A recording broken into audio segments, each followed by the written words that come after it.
विष्णु भगवान की जय हो, विष्णु भगवान की जय हो।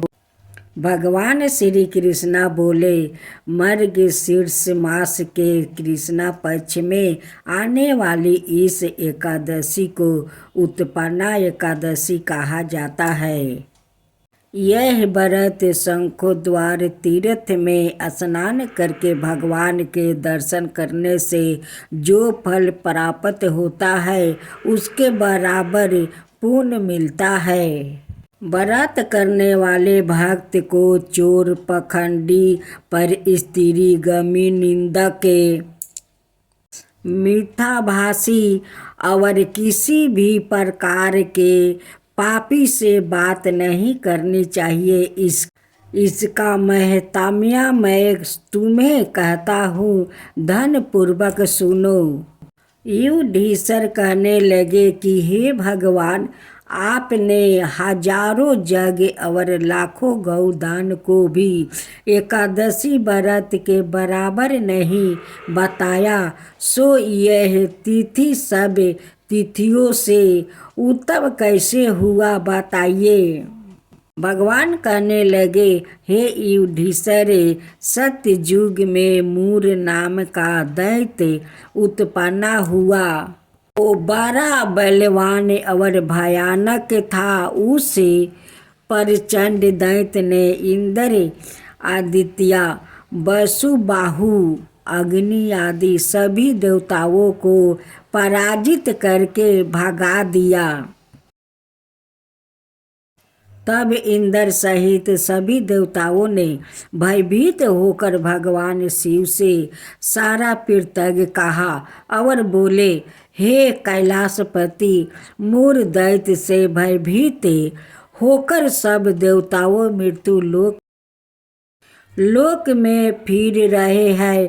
तब भगवान शिव ने कहा, हे देवताओं, तीनों लोकों के स्वामी भक्तों के दुखों का नाश करने वाला भगवान विष्णु की शरण में जाओ, वो ही तुम्हारे दुखों को दूर कर सकते हैं। शिव जी के ऐसे वचन सुनकर सभी देवताओं क्षीर सागर में पहुँचे। वहाँ भगवान को शयन करते देखा, हाथ जोड़कर उनकी स्तुति करने लगे कि हे देवताओं, द्वारा स्तुति करने योग्य प्रभु आपको बारंबार नमस्कार है। देवताओं की रक्षा करने वाले मधुसूदन, आपको नमस्कार है। आप हमारी रक्षा करें। दैत्यों से भयभीत होकर हम सब आपकी शरण में आए हैं। आप इस संसार के कर्ता, माता पिता, उत्पत्ति और पालन करता और संसार करने वाले हैं। सबको शांति प्रदान करने वाले हैं। आकाश और पाताल भी आप ही है।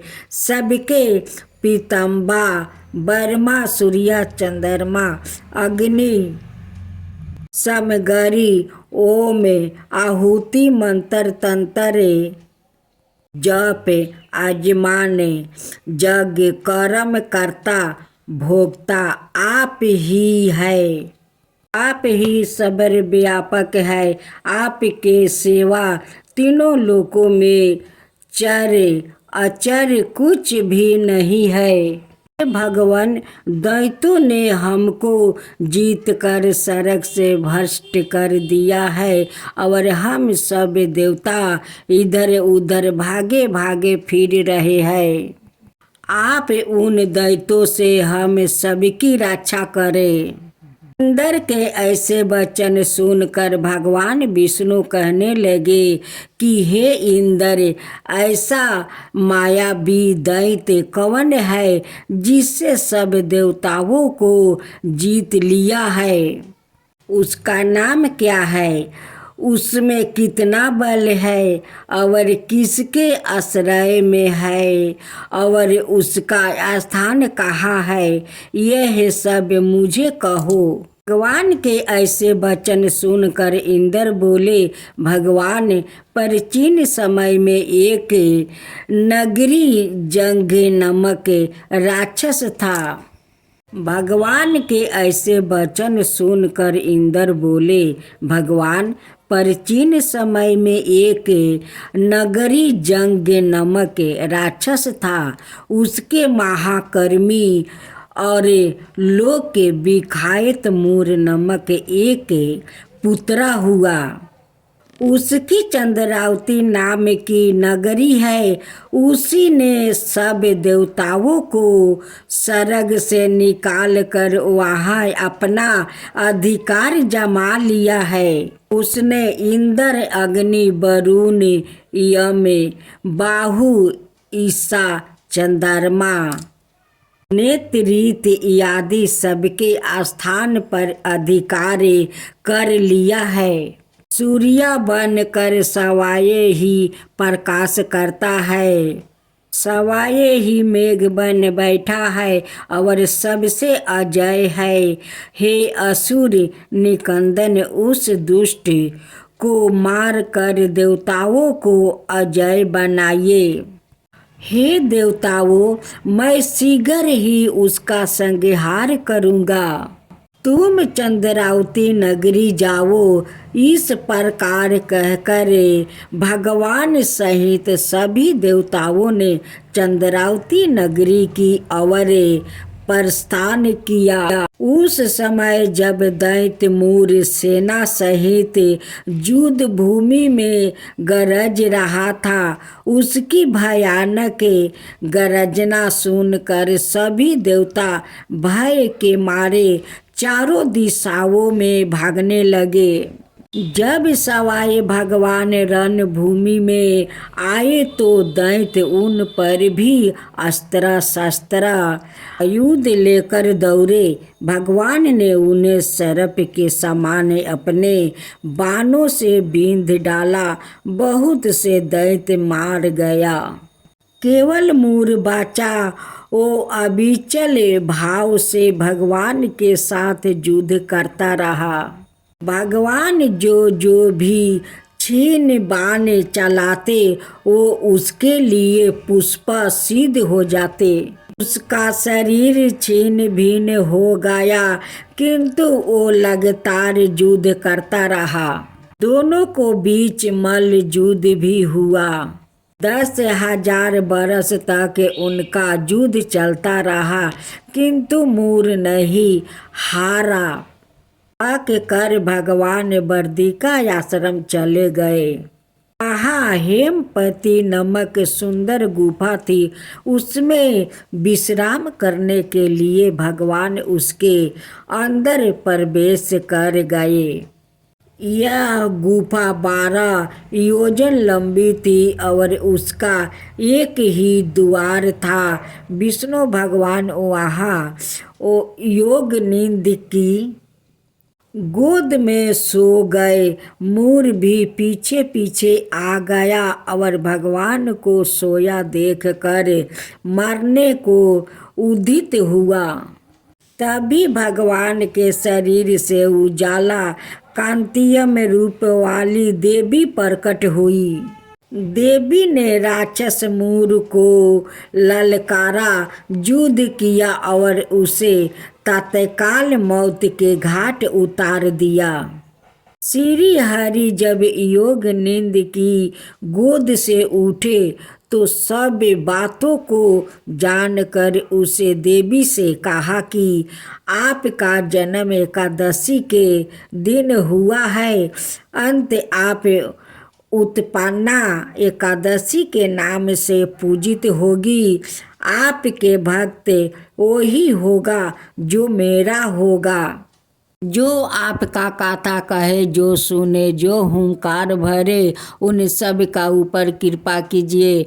हे विष्णु भगवान, सबका ऊपर कृपा कीजिए। विष्णु भगवान की जय हो, विष्णु भगवान की जय हो, ईगारसी माता की जय हो, ईगारसी माता की जय हो।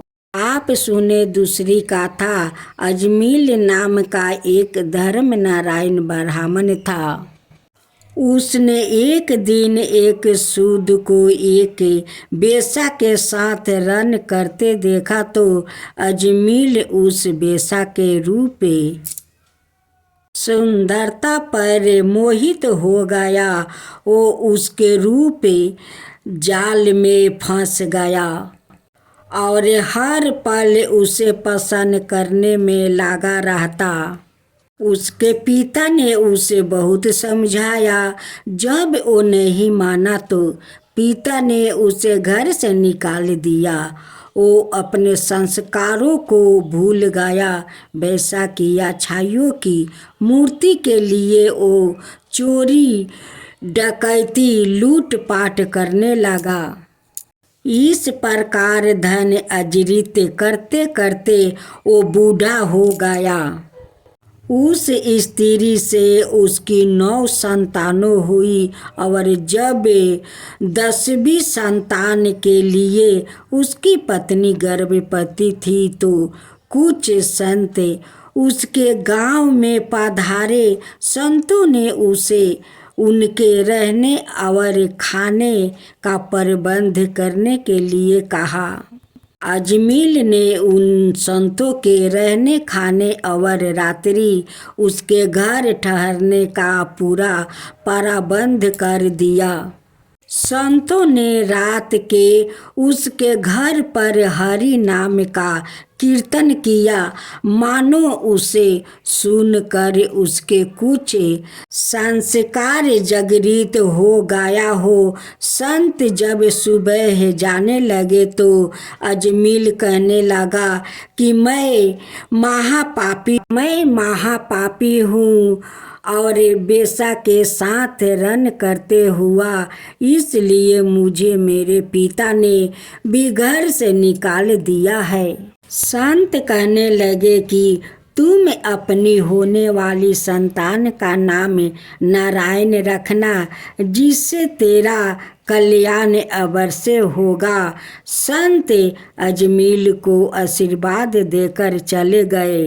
अजमील ने अपनी 10वीं संतान के उत्पन्न होने पर उनका नाम नारायण रखा। अजमील हर पल अपने छोटे पुत्र के मोह में घेरा रहता। उठते बैठते सोते पीते हर पल अपने पुत्र नारायण का नाम पुकारता रहता।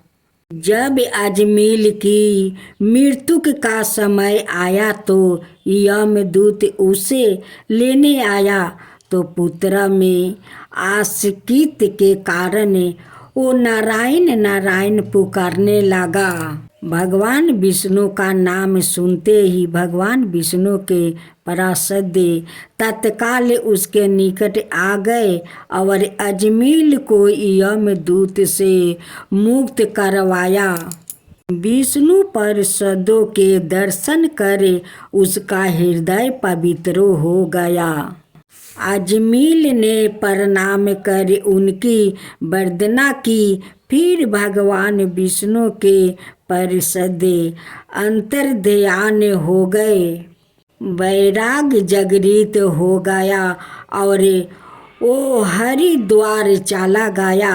वहाँ संतों संगीत में ईश्वर में मन लगाया। शीघ्र ही भगवान विष्णु के पार्षद उसके समीप आए और वह दिव्य विमान पर चढ़कर विष्णु लोक पहुँच गए। नारायण भगवान की जय, नारायण भगवान की जय।